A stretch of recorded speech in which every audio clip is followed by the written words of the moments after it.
Hello, and welcome to the Concordia University World of Pharmacy, where we talk about all things pharmacy related. This is the first episode in our series on the pharmacist who invented soft drinks. It's important for us to note at the outset that we have no financial interest in any of the products we discuss, and any statements expressed here are solely the opinion of the presenter. Now, most people have heard that Coca-Cola was invented by a pharmacist from Atlanta, and that's true, but there have been several other popular soft drinks that were invented by pharmacists, and there's a lot more to the Coca-Cola story that we will talk about. It's obvious that the soft drink industry is huge. Any trip to the supermarket will tell you that. Just take a look at the soft drink aisle from my local supermarket. So this is the first point I'd like to make. Pharmacists have been responsible for starting companies that today are worth billions of dollars. They made both medicinal products as well as popular commercial products. But why were pharmacists the leading producers of soda pop? It's probably because pharmacists were adept at combining ingredients to produce a unique product. They do that today in the compounding laboratory, but back in the 19th century they were able to take plant extracts, flavors, fragrances, sweeteners, etc., and combine them with carbonated water to make a tasty drink. We'll take a look at 5 such soda pop entrepreneurs in this series. The first soda pop is ginger ale. Everyone knows ginger ale, even if it's not their favorite drink. It's based on the ginger plant seen here, and has been used for hundreds of years to make an interesting beverage. In the late 18th century, artificial carbonation was invented, and if you had the equipment, you could take a ginger ale recipe and jazz it up with carbonated water to make it fun to drink. There were a lot of ginger ale concoctions that were made back in those days, but no one was getting it right. Then James Vernor gave it a try. He was born in 1843 in New York State, but the family moved to Detroit, Michigan when he was very young.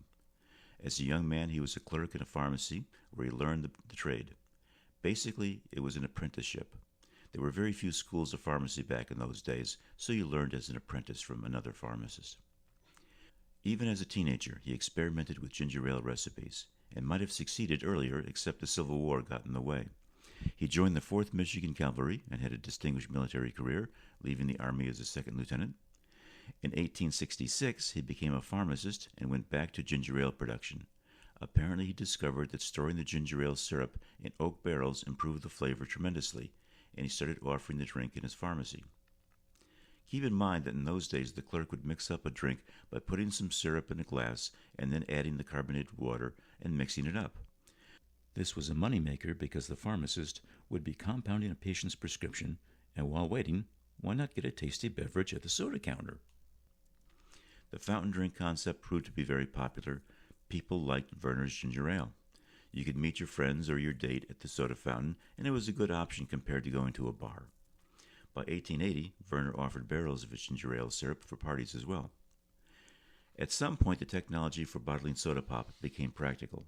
Without that technology, the soda would lose its carbonation and become flat, so this was a big deal.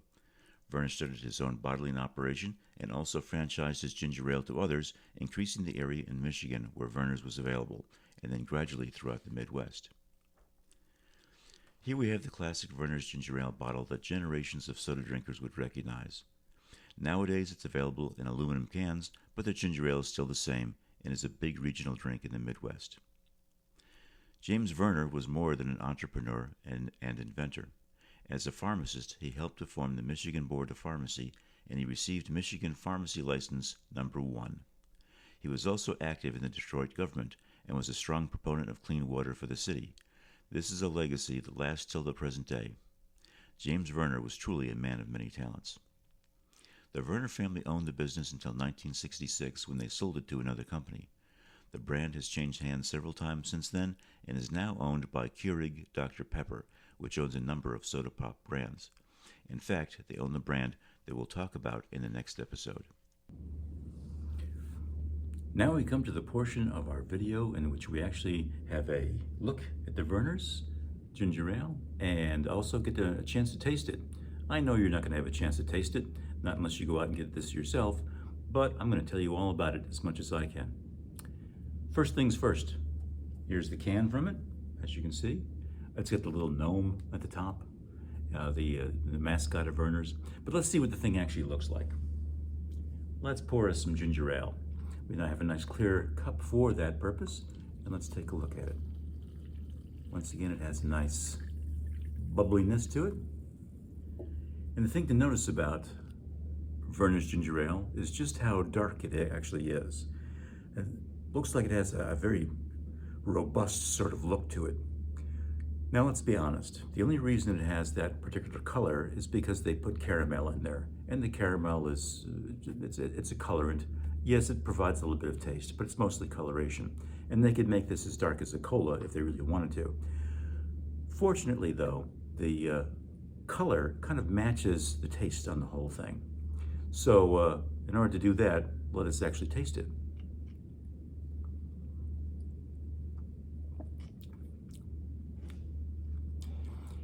The taste of Vernor's ginger ale is a very robust, very hearty sort of ginger.